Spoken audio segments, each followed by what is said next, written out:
Welcome to Zisodel TV.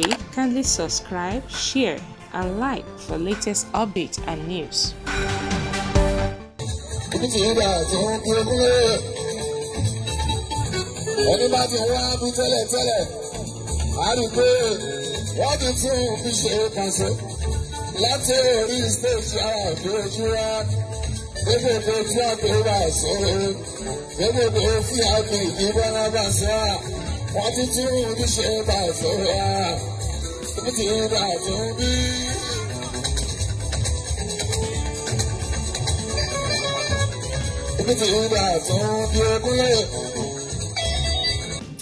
Hi guys, I go by the name Lollipop.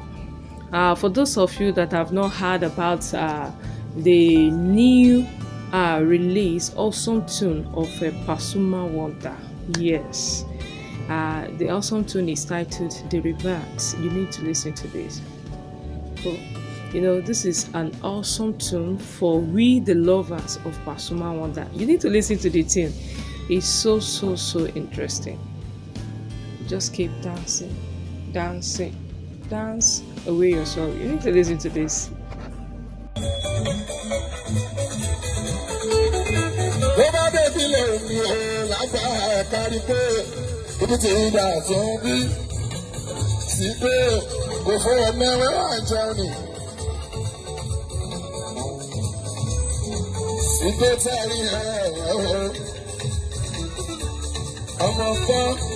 I'm a boy, I like to look for.